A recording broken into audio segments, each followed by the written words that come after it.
Assalamualaikum warahmatullahi wabarakatuh. Selamat siang, salam sejahtera untuk kita semua. Tabe Paipun. Yang terhormat Bapak Ibu Guru SD 1 Kibang.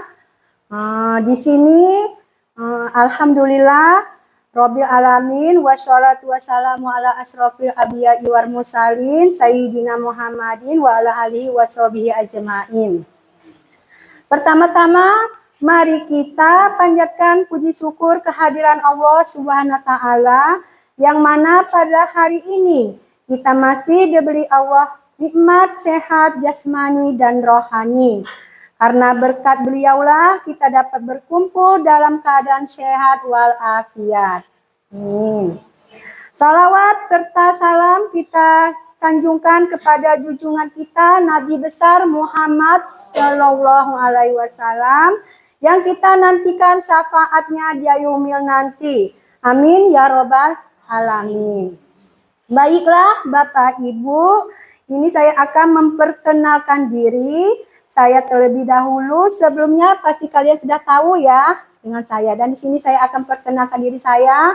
Saya adalah Mas Dalena, yaitu saya calon guru penggerak angkatan 9 dan saya bertugas di SD 1 Kibang. Nah, hari ini saya akan berbagi pemaparan atau budaya positif dari modul 1.4. Ya Bu ya, nah di sini saya akan memaparkan atau menyebarkan pemahaman dan penerapan pengalaman budaya positif ya Bu ya, yaitu Mas Dalena, CGP angkat calon guru penggerak angkatan 9 SD 1 Kibang, Tulang Bawang, Menggalang. Nah di sini saya akan memahami budaya positif dari modul 1.4 yaitu dalam kurang waktu kita ada beberapa pada topik yang akan kita bahas dalam modul yang pertama yaitu adalah budaya positif. Langsung saja ya Ibu-ibu. Nah di sini apa sih pemahaman tentang apa yang harus kita lakukan untuk membangun budaya positif? Nah berapa tentang budaya positif? Nah Bapak Ibu, apa sih budaya positif itu?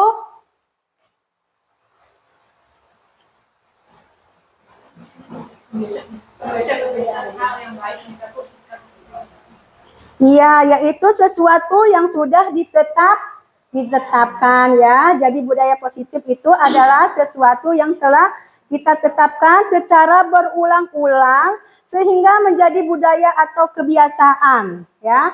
Jadi budaya positif itu memang ada sudah kita tetapkan secara berulang-ulang hingga menjadi budaya ya, atau kebiasaan. Nah, kalau kata positif itu lawan katanya adalah negatif ya, Bu ya. Nah, di sini ada konsep inti budaya positif yaitu pertama, perubahan paradigma pelajar. Kemudian yang kedua, disiplin positif. Ketiga, nilai-nilai kebajikan. Yang keempat, kebutuhan dasar manusia. Yang kelima, motivasi perilaku manusia. Yang keenam, posisi kontrol guru. Ketujuh, keyakinan kelas. Dan keempat, segitiga restitusi. Nah, Ibu-ibu, menurut Ibu-ibu, budaya positif itu apa saja sih? Coba. Nah, di sini saya siapkan ya kertas sticky note. Kalian tuliskan apa sih yang disebut dengan budaya positif. Ya, ini saya bagikan. Kalian tulis lalu kalian paparkan di depan ya. Nanti kita baca bersama-sama apa sih yang termasuk budaya positif itu.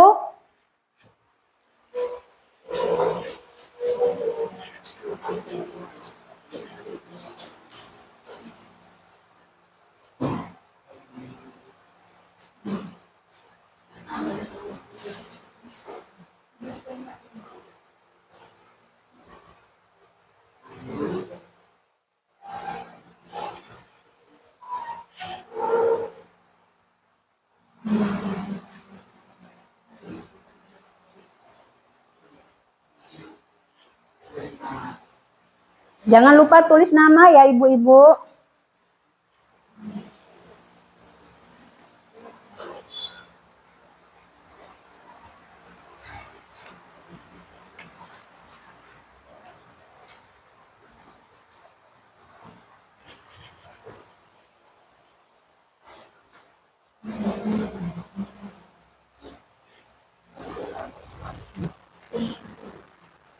Kalau sudah, silakan kalian tempelkan di depan di atas karton yang telah saya sediakan. Gimana sudah?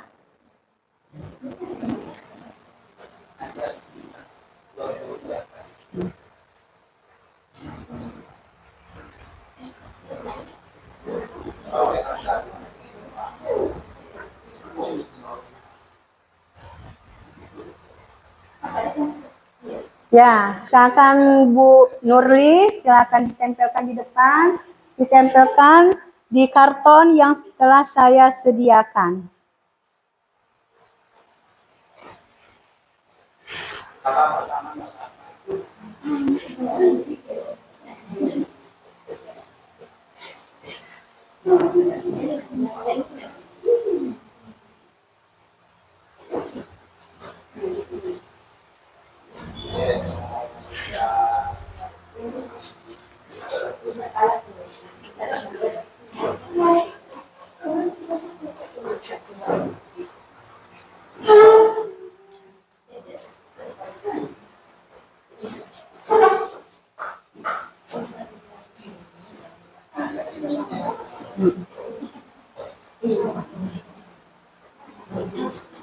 Sudah semuanya?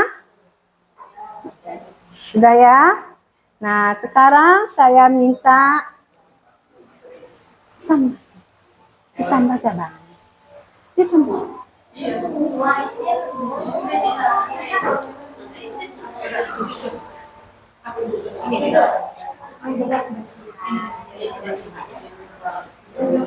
Tulisnya jangan terbalik ya kertasnya, nanti nempelnya nggak bisa.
Iya, datang di kolong.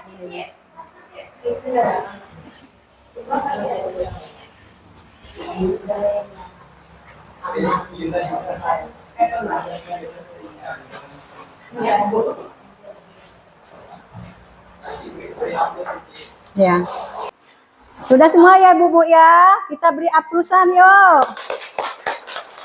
Nah, di sini apa namanya tentang budaya positif menurut ibu-ibu sudah ibu paparkan ya di depan sini. Nah, di sini saya akan meminta tolong ke salah satu guru untuk memaparkan atau untuk membacakan apa sih budaya positif itu.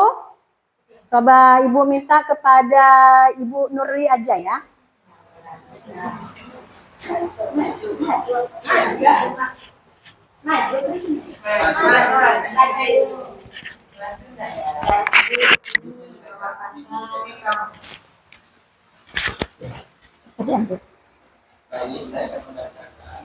Baik, saya akan membacakan tentang budaya positif. Menurut saya, budaya positif adalah pembiasaan hal yang baik yang kita terapkan di sekolah. Contoh salah satunya adalah disiplin. Disiplin itu mencontohkan seperti satu, datang dan pulang tepat waktu ke sekolah. Kedua, menjaga kebersihan lingkungan di sekolah. Ketiga, mematuhi peraturan di sekolah yang telah diterapkan. Dan keempat, tidak berbohong atau saling membantu sesama teman yang ada di sekolah. Dan menurut Ibu Elga, budaya positif adalah malu terlambat datang ke sekolah dan mematuhi peraturan, malu tidak mengikuti upacara yang dilakukan di sekolah, dan malu tidak mengerjakan tugas di sekolah. Sedangkan menurut Ibu Aridayanti, budaya positif adalah datang tepat waktu, berseragam yang lengkap, membuang sampah pada tempatnya, dan patuh pada peraturan guru. Menurut Ibu Febrina, budaya positif datang ke sekolah tepat waktu dan tidak membuang sampah sembarangan. Baik, itu yang bisa saya paparkan yang arti positif dari para Dewan Guru SDN 1 Kibang. Terima kasih. Terima kasih kepada Ibu Nuri telah membantu untuk memaparkan atau membaca tentang nilai-nilai positif kita di sekolah. Nah, di sini untuk membantu budaya positif ini ditetapkan di sekolah perlu menyediakan lingkungan dan suasana yang positif, aman, nyaman, agar murid mampu berpikir, bertindak belajar, merdeka, dan bertanggung jawab. Nah, ya, kalau kita lihat di sekolah kita, lingkungan sekitar kita, apakah di sekolah kita ini sudah menerapkan budaya positif? Sudah. Sebagian sudah ya. Ya, contohnya seperti apa? Iya, melaksanakan tata tertib sekolah, seperti budaya positif anak datang ke sekolah ya. Kita sambut anak itu, kita beri kebiasaan untuk bersalaman ya. Kita datang anak itu kita sambut dengan muka yang cerah ya, seperti 4S ya. Senyum, 5S. Senyum, sapa, salam, santun. Apalagi satunya? Senyum, salam, sapa, santun, sopan. Ya. Jadi anak-anak kita, jadi budaya positif itu sebagian udah kita terapkan di sekolah. Seperti setiap hari Jumat ya, kita mengadakan sholat ya dengan anak-anak, seperti sholat duha. Kemudian budaya positifnya di kelas itu kita mengadakan sebelum kita belajar, anak-anak kita biasakan untuk membaca doa, belajar, dan setelah pulang kita membaca doa pulang. Itu udah termasuk budaya positif. Kemudian setiap hari Jumat kita mengadakan impak ya. Impak kepada anak itu termasuk budaya positif. Nah, di sini adalah pembelajaran paradigma baru ya. Pelajaran itu Pancasila. Pembelajaran paradigma baru adalah pembelajaran paradigma baru memfokuskan peserta didik sebagai pusat dalam kegiatan pembelajaran melalui rancangan siklus yang berkesinambungan.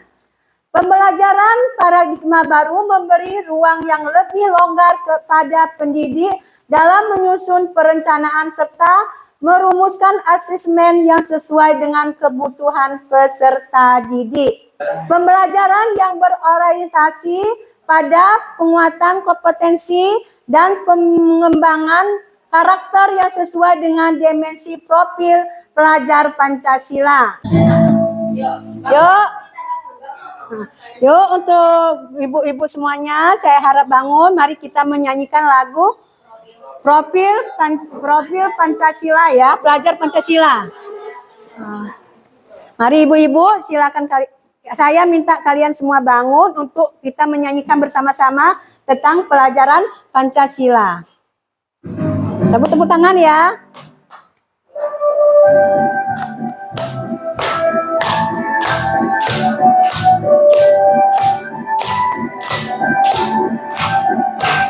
Belajar Pancasila, beriman dan bertakwa pada Tuhan Yang Esa dan berakhlak mulia. Beriman gotong royong mandiri, kreatif dan bernalar kritis. Belajar Pancasila, beriman dan bertakwa pada Tuhan Yang Esa dan berakhlak mulia. Berkebinekaan total, gotong royong mandiri, kreatif dan bernalar kritis.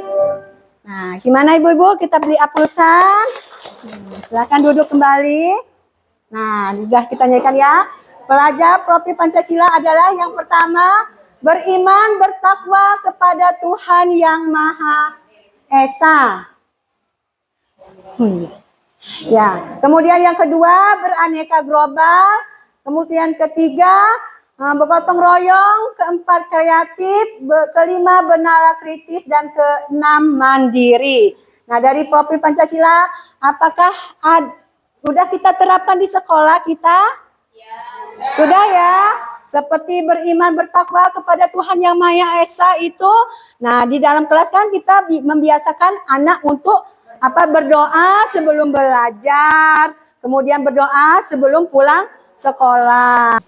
Nah, sekarang ibu-ibu kita lanjut ke miskonsepsi tentang teori kontrol ya. Di sini ilusi guru mengontrol murid. Apakah bisa ibu-ibu kita sebagai guru untuk mengontrol murid? Tidak bisa ya. Kenapa kita tidak bisa mengontrol murid? Ya, karena anak murid memiliki kepribadian masing-masing yang berbeda-beda. Oh iya, benar ya sekali ya. Karena kita seorang guru, kita tidak bisa mengontrol murid karena watak mereka berbeda-beda. Kemudian ilusi bahwa kritis dan membuat rasa bersalah mampu menguatkan karakter. Apakah bisa? Tidak ya, tidak bisa ya. Apa alasannya? Oh, karena anak itu membawa karakter sendiri-sendiri masing-masing ya. Kemudian ilusi bahwa semua penguatan positif, efektif dan bermanfaat. Apakah bisa bermanfaat? Ilusi bahwa belum tentu bisa ya. Belum tentu bisa. Kemudian ilusi bahwa orang dewasa berhak memaksa. Tidak bisa ya. Kita sebagai orang tua atau orang dewasa kita tidak bisa memaksa kehendak kita kepada anak tersebut. Next. Nah, di sini adalah siklus mengubah ini aja. Di sini kita akan mengubah paradigma stimulus respon ke pendekatan teori kontrol. Ya, di sini saya minta kepada Ibu Lita untuk membantu Ibu membacakan tentang stimulus respon lawan teori kontrol. Pada Ibu Lita, silakan. Apa, Ci? Ini ya? Stimulus respon lawan teori kontrol pandangan tentang dunia. Stimulus respon tentang dunia, teori kontrol tentang dunia. Realitas atau kebutuhan kita sama. Realitas kebutuhan kita berbeda. Semua orang melihat hal yang sama. Ternyata setiap orang memiliki gambaran berbeda. Kita mencoba mengubah orang agar berpandangan sama dengan kita. Ternyata kita berusaha memahami pandangan orang lain tentang dunia. Perilaku buruk dilihat sebagai suatu kesalahan. Ternyata semua perilaku memiliki tujuan. Orang lain bisa mengontrol saya, tetapi hanya ada yang bisa mengontrol diri Anda. Saya bisa mengontrol orang lain. Ternyata Anda tidak bisa mengontrol orang lain. Pemaksaan ada pada saat bujukan gagal. Tetapi kolaborasi dan konsensus menciptakan pilihan-pilihan baru. Model berpikir menang atau kalah. Tetapi model berpikir menang. Titik. Terima kasih ya, Bu. Nah, terima kasih kepada Ibu Lita ya telah memaparkan tentang siklus respon lawan teori kontrol pandangan tentang dunia.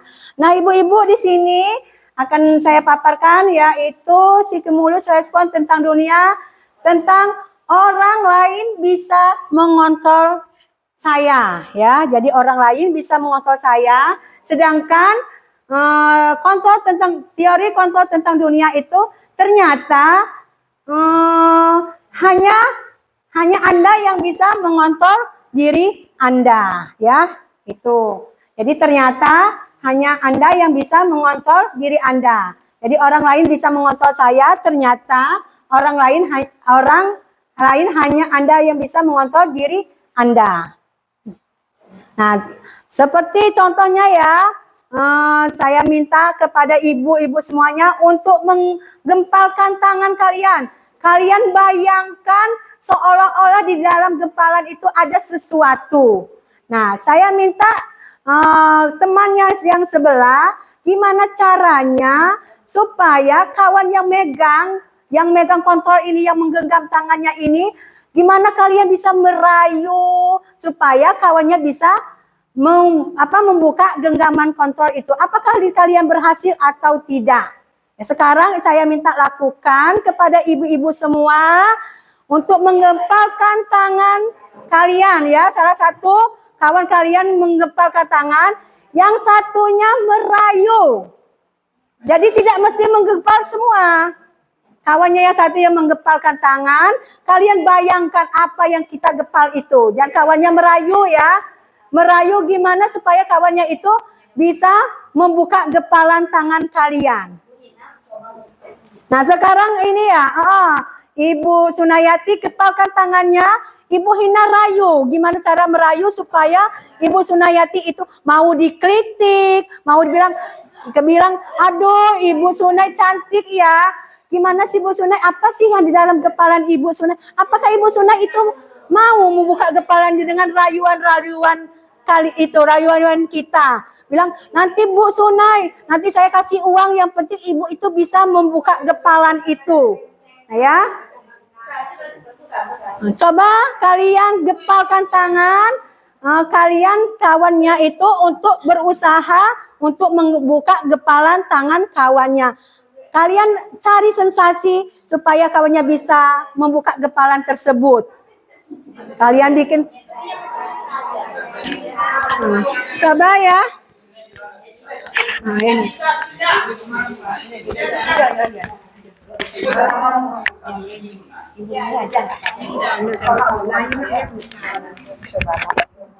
Nah, coba rayu ya, Ibu Sunay yang rayu kepada Ibu Lydia, gimana semampunya rayuan supaya Ibu Lydia itu bisa membuka gempalan itu. Apa sih isi gempalan itu?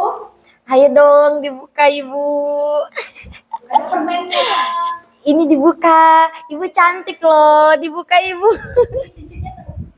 Nah, cincinnya bagus Bu, dibuka ya Bu. Ini ada apa Bu di dalam sini? ternyata maaf gak bisa gitu. Apanya ibu itu yang bisa mengontrol dirinya. Aduh, ayo dong dibuka Ibu Lydia. Ibu Lydia kan cantik, dibuka. Atau saya kelitik aja Ibu. Aduh, tidak mau Ibu. Tidak mau dibuka. Terima kasih ya kepada Ibu Sunai. Ternyata Ibu Lydia itu kontrolnya terlalu kuat. Dia nggak mau dibukakan kepala itu. Baik rayuan apapun yang dianuin Ibu Sunai. Nah, gitulah kontrol itu ya. Kita tidak bisa mengontrol diri orang lain ya. Orang lain. Dan dirinya lah yang bisa mengontrol dirinya sendiri ya. Jadi Ibu Lydia lah yang sendiri yang bisa mengontrol dirinya sendiri, bukan orang lain ya. Jadi kontrol untuk mengontrol itu adalah Ibu Lydia sendiri.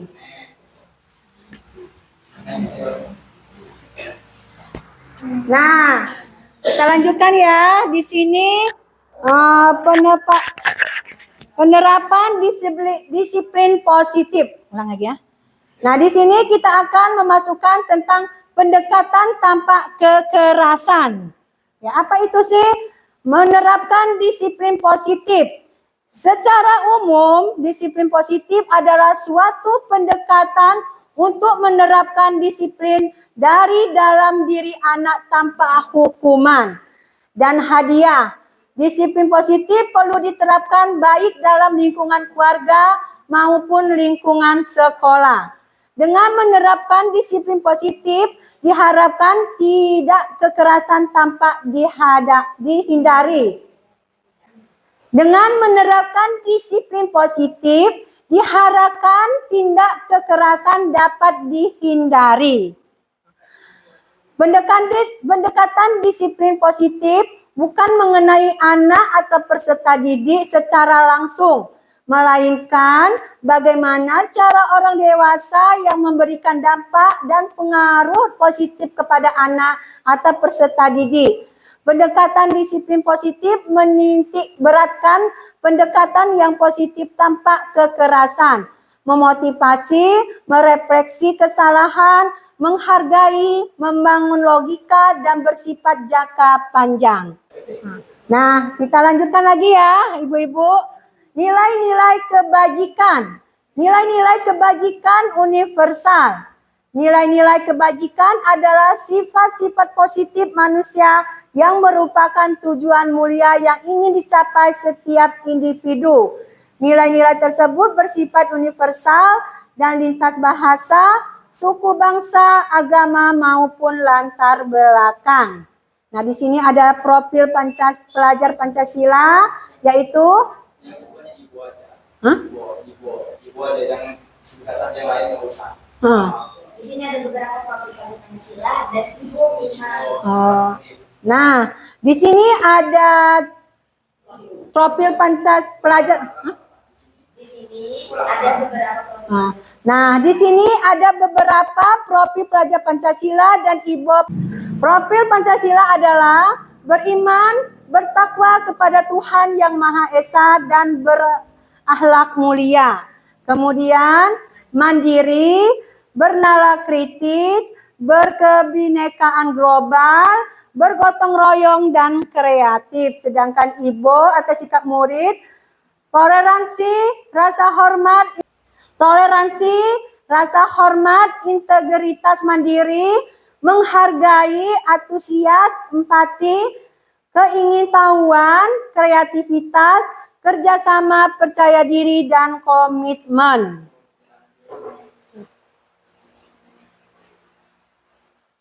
Nah, di sini ada 5 kebutuhan dasar manusia.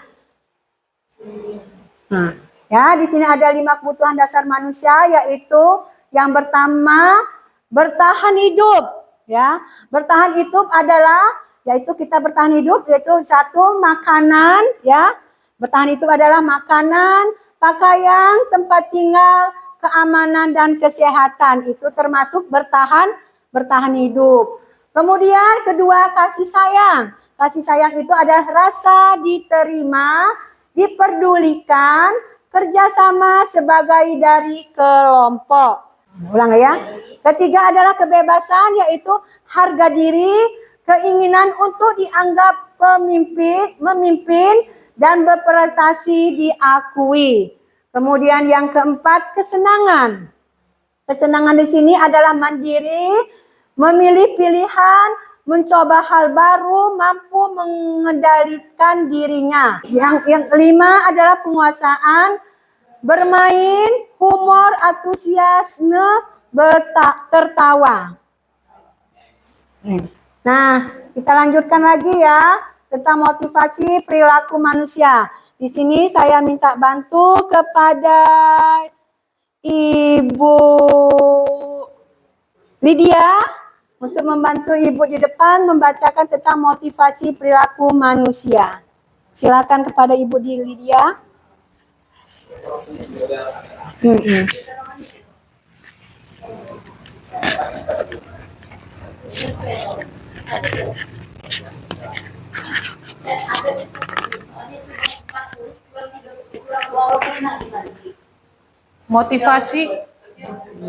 Motivasi perilaku manusia. Motivasi intrinsik yaitu motivasi yang timbul dari dalam diri individu sendiri tanpa ada paksaan dorongan orang lain, tetapi atas dasar kemauan sendiri. Kalau motivasi ekstrinsik itu yaitu motivasi inti timbul akibat pengaruh dari luar individu karena adanya ajakan atau suruhan atau paksaan dari orang lain. Beri tepuk tangan kepada Ibu Lydia. Nah, ibu-ibu ini adalah motivasi. Nah, ibu-ibu di sini adalah motivasi perilaku manusia, yaitu termasuk motivasi intrinsik ya. Apa yang dimaksud dengan motivasi intrinsik? Yaitu motivasi yang timbul dari dalam diri individu sendiri tanpa ada paksaan atau dorongan orang lain, tetapi atas dasar kemauan sendiri. Kemudian contohnya seperti ikhlas ya, sukarela untuk menolong. Kemudian motivasi ekstrinsik yaitu motivasi ini timbul akibat pengaruh dari luar individu karena adanya ajakan, suruhan atau paksaan dari orang lain.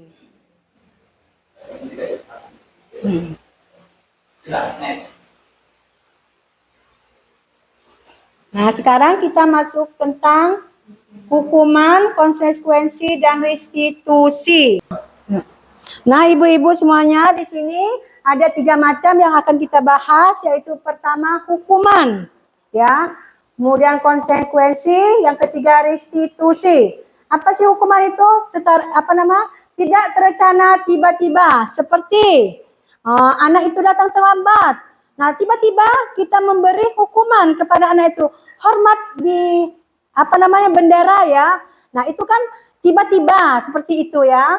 Kemudian kita tiba-tiba lagi murid tidak tahu apa yang terjadi, tidak dilibatkan ya. Seperti tiba-tiba dia datang membuat sesuatu kerusuhan, lalu kita tiba-tiba menghukum dia untuk membersihkan kamar mandi. Ya, itu adalah hukuman yang tiba-tiba gitu ya, yang spontan. Jadi anak itu belum tahu apa sih kesalahan saya, karena guru itu tiba-tiba menghukum saya. Kok tiba-tiba saya disuruh hormat kepada bendera? Apa sih kesalahan saya? Itulah yang disebut dengan hukuman tiba-tiba ya, spontan, itu datang dari pikiran kita untuk menghukum anak tersebut. Kemudian konsekuensi itu sama saja ya, cuma terencana sesuai aturan. Kemudian murid dibuat tetap tidak nyaman, sikap guru selalu memonitori murid. Nah, yang ketiga, restitusi, yaitu proses menciptakan kondisi bagi murid untuk memperbaiki kesalahan. Kemudian proses kolaborasi yang mengajar murid untuk mencari solusi sendiri. Seperti contoh, anak itu kita belajar, kemudian anak itu salah satu anak murid kita itu makan, ya. Sedangkan kita guru menyampaikan pelajaran. Nah, apa yang harus kita, tidak mungkin kan kita akan menghukum anak tersebut Karena di zaman Ki Hajar Dewantara ini kita tidak boleh di dalam merdeka belajar ini kita tidak bisa menghukum anak ya. Jadi anak itu nanti kita panggil. Kenapa sih anak itu bisa makan di kelas sedangkan kawan-kawannya aktif dalam belajar. Nah, setelah itu nanti kita cari solusi bersama-sama dengan anak murid itu. Kenapa dia makan di dalam kelas? Nah, di sini ada 5 posisi kontrol guru. Yang pertama, penghukum. Kedua, membuat rasa bersalah. Kemudian ketiga, teman. Keempat, pemantau. Dan kelima, manajer. Nah, ibu-ibu, di sini kita memasukkan 5 posisi kontrol bagi guru, yaitu yang pertama penghukum. Jadi masuk di sini penghukum ya seperti contoh tadi ya, anak-anak itu datang telat datang ke sekolah, lalu kita hukum ya. Kemudian waktu upacara atau apa namanya, kita sudah menetapkan kedisiplinan ya, atau menetapkan barang siapa di hari Senin dia tidak memakai sepatu hitam, maka kita akan mengadakan hukuman. Seperti itu ya Bu ya, tentang hukuman. Jadi anak itu pas dia upacara dia memakai sepatu coklat. Akhirnya anak itu kita hukum. Kemudian kita membuat rasa bersalah. Jadi anak itu selalu kita oceh terus ya. Jadi dia seolah-olah anak-anak itu membuat rasa bersalah. Jadi dia tidak ada merasa bersalah gitu. Jadi daya tarik dia untuk belajar itu akhirnya hilang untuk hari itu karena dia selalu diomelin oleh guru itu ya. Itu mungkin zaman dulu ya, kalau zaman sekarang kita mungkin tidak seperti itu ya Bu Ibu ya. Kemudian teman. Nah, gimana supaya anak murid itu menganggap kita guru ini sebagai teman mereka. Kalau mereka berbuat salah, kita rangkul bersama-sama anak itu. Kita cari solusi, kenapa lo nak, kamu seperti ini. Jadi anak itu tidak ada keseganan dengan kita. Ya, jadi anak itu menganggap kita sebagai teman, bukan sebagai musuh. Ya Bu ya, jadi itu yang disebut dengan teman. Kemudian pemantau. Apa sih pemantau itu? Seperti ya, anak itu selalu berbuat kesalahan. Jadi kita memantau supaya gimana cara anak itu selalu bersalah di mata kita. Jadi kita pantau terus anak itu karena dia dari awal kita tahu dia memang orangnya seperti kayaknya nakal ya. Jadi kayaknya orang ini tidak ada sisi baiknya lagi. Selalu salah karena selalu kita pantau. Nah, kemudian yang kelima adalah manajer. Manajer itu adalah seperti kita guru ya Ibu ya. Jadi kita sebagai guru itu ditiru dan dicontoh ya Bu ya. Jadi kalau kita sebagai manajer itu kita harus bisa apa yang kita lakukan maka anak itu akan sama juga. Kalau kita berbuat baik maka anak itu akan berbuat baik juga kepada kita ya. Itu makanya guru itu adalah gugur dan ditiru. Itu yang disebut dengan manajer. Manajer itu adalah kita sendiri ya Ibu ya. Gimana supaya kita bisa mengayomi anak tersebut. Nah, ibu-ibu sekarang kita masuk ke penerapan 5 posisi kontrol guru. Yaitu kasus siswa tidak memakai topi. Nah, hukuman hormat kepada bendera 1 jam. Nah, di sini ibu-ibu, apakah kita sepantasnya memberi hukuman kepada anak-anak 1 jam? Hormat kepada bendera? Tidak ya. Karena kita tidak bisa memberi hukuman kepada anak tersebut. Kemudian membuat rasa bersalah. Seperti ini ya. Harus berapa kali lagi Bapak, Ibu bilang topi setiap Senin dipakai. Ibu kecewa dengan kamu.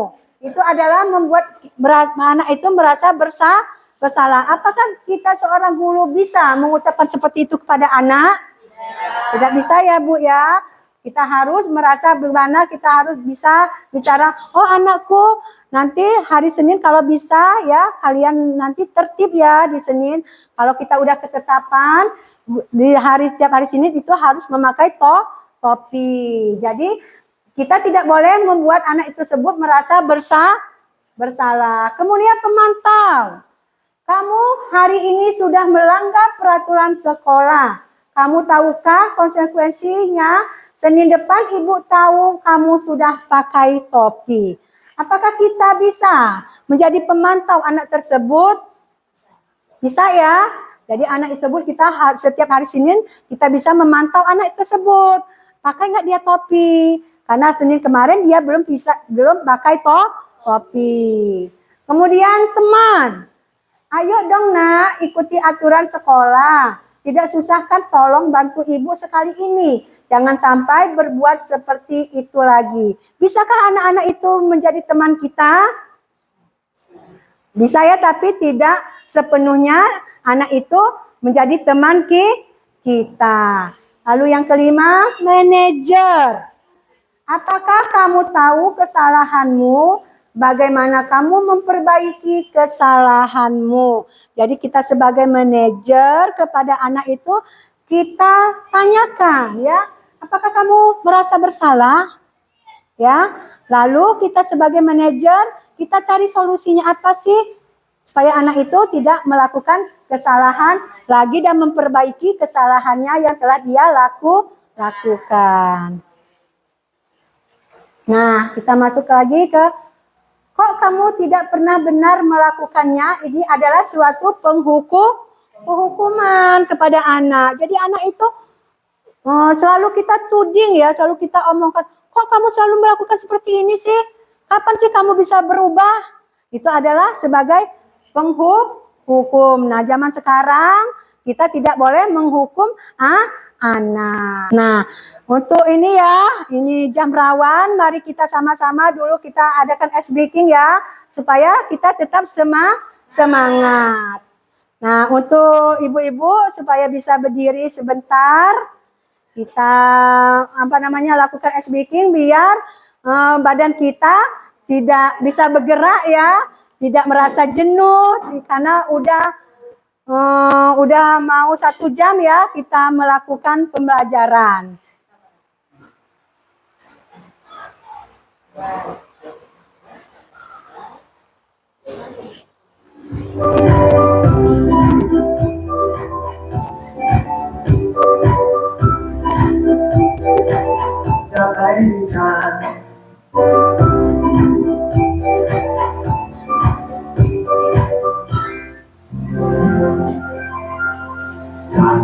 Ke atas mengapa bintang, tangan ke samping burung yang terbang, tangan ke depan ikan berenang, duduk yang rapi siap berdoa.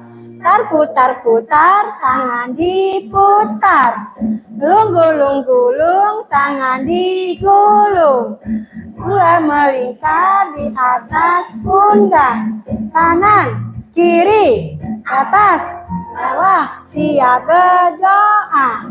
1 jari kanan, 1 jari kiri, jadi menjadi 2, ku buat jembatan panjang. 2 jari kanan, 2 jari kiri, ku gabung menjadi 4, ku buat kamera. 3 jari kanan, 3 jari kiri, ku gabung menjadi 6, ku buat lagi. 4 jari kanan, 4 jari kiri, ku gabung menjadi 4, ku buat kelinci. 5 jari kanan, 5 jari kiri, ku gabung menjadi 10, siap berdoa. Ke atas mengapa bintang, tangan ke samping burung yang terbang, tangan ke depan ikan berenang, duduk yang rapi siap berdoa. Putar-putar tangan diputar, gulung-gulung tangan digulung, ular melingkar di atas pundak, kanan kiri atas bawah siap berdoa. 1 jari kanan, 1 jari kiri, jadi menjadi 2, ku buat jembatan panjang. dua jari kanan, dua jari kiri, ku gabung menjadi empat, ku buat kamera. Rek, dua jari kanan, tiga jari kiri, ku gabung menjadi enam, ku buat bayi. Empat jari kanan, empat jari kiri, ku gabung menjadi empat, ku buat kelinci. Lima jari kanan, lima jari kiri, ku gabung menjadi 10, siap berdoa. Tangan ke atas. Oke, tepuk tangan untuk kita semua. Nah, sekarang silakan duduk kembali ya ibu-ibu. Kita lanjutkan ke materi kita selanjutnya. Ya. Apa rencanamu untuk bisa menyelesaikan masalah ini? Itu kita sebagai manajer. Kemudian, saya kecewa dengan perbuatanmu. Itu merupakan perbuatan rasa bersalah. Ayo dong, demi Bapak Ibu gurumu, itu adalah sebagai teman. Kita itu menganggap anak murid itu sebagai teman kita. Nah, kemudian jika kamu tidak mengerjakan tugas, maka kamu tidak akan pernah mendapatkan nilai loh. Itu adalah sebagai pemantau. Nah, ibu-ibu, kita memasuki keyakinan kelas. Di sini, mengapa keyakinan kelas mengapa bukan peraturan kelas? Nah, ibu-ibu, siapa yang tahu untuk bantu ibu menjawab mengapa keyakinan kelas mengapa bukan peraturan kelas? Coba ibu Elga.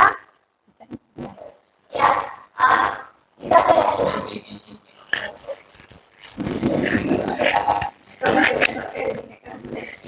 Mengapa keyakinan kelas? Mengapa bukan peraturan kelas? Nah, di sini kalau peraturan kelas hanya dibuat oleh gurunya saja, Ibu, tanpa ada kesepakatan antara murid dan siswa atau yang ada di dalam kelas. Sedangkan kalau keyakinan kelas dibuat dengan secara bersama, kesepakatannya dibuat dengan melibatkan guru dan siswa. Seperti itu, Ibu. Terima kasih. Kita kasih hapusan untuk Ibu Elga ya. Nah, di sini dari Ibu Elga menyampaikan terima kasih pada Ibu Elga yang telah membantu memaparkan tentang keyakinan dan peraturan ya. Di sini keyakinan itu adalah keyakinan kelas dibuat secara bersama dengan anak murid. Sedangkan kalau peraturan itu dibuat oleh guru saja tanpa ada kesepakatan dengan murid. Itulah yang disebut dengan keyakinan dan peraturan. Nah, kita lanjutkan lagi ya. Membentukkan keyakinan kelas. Yaitu satu, bersifat lebih abstrak daripada peraturan yang lebih rinci dan konkret ya. Kemudian, dua, keyakinan kelas merupakan pernyataan-pernyataan universal yang dibuat dalam bentuk kalimat positif. Kemudian, ketiga, keyakinan kelas tidak dibuat dalam jumlah banyak sehingga mudah diingat dan dipahami oleh semua warga kelas. Kemudian keempat, keyakinan kelas merupakan suatu yang dapat ditetapkan di lingkungan kelas tersebut. Kemudian yang kelima, pembuatan keyakinan melibatkan semua warga kelas melalui kegiatan curah pendapat. Kemudian keenam, keyakinan kelas ditinjau kembali dari waktu ke waktu. Nah, di sini ya Ibu-ibu ya, setiap kita masuk kelas, kita bersama anak-anak itu kita membuat keyakinan kelas. Anak-anak, hari ini mata pelajaran Ibu, gimana ya kita bisa membuat keyakinan kelas kita supaya dari awal dan sampai akhir pelajaran kita bisa tertib. Nah, anak-anak kita tanyakan, apa dong yang membuat kita keyakinan kelas apa? Nah, nanti anak-anak itu akan menjawab, ya Bu, keyakinan kelas kita hari ini yang pertama ikut peraturan di kelas, yaitu seperti tidak boleh makan di kelas, kemudian tidak boleh mengganggu teman, ya, kemudian tidak boleh berantem ataupun keluar masuk kelas ya. Karena kadang-kadang anak itu sebentar saya itu permisi mau keluar, permisi keluar. Nah, setelah kesepakatan kelas kita atur, nah kita tanyakan lagi dengan anak-anak tersebut, apakah keyakinan kelas ini sudah kita tetapkan? Kalau masih ada tambahan, kita tambahkan. Kalau memang udah pas, nah itulah keyakinan kelas. Jadi siapapun anak di kelas itu tidak boleh melanggar yang keyakinan yang telah kita sepakati dari awal sampai jam pelajaran kita habis. Itu yang disebut dengan keyakinan kelas kepada anak tersebut. Nah, ibu-ibu, tadi kita telah membahas tentang keyakinan kelas ya. Apa itu keyakinan kelas? Yaitu peraturan yang kita tetapkan atau aturan yang kita tetapkan di dalam kelas bersama anak-anak.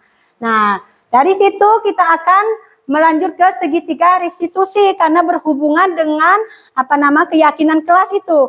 Jadi kalau anak itu bermasalah, maka kita akan cari masalahnya di mana. Nah, makanya itu kita masuk ke segitiga restitusi.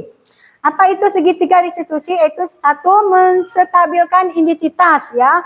Menstabilkan identitas itu kita melihat anak itu bersalah, tapi kita masih kita sumputkan, tidak kita gambarkan ke setiap orang pasti pernah melakukan kesalahan. Jadi kita masih belum kita ungkapkan langsung ke anak itu. Nanti ada waktu kita panggilkan, itu yang disebut itu menstabilkan identitas ya. Kemudian menanyakan keyakinan.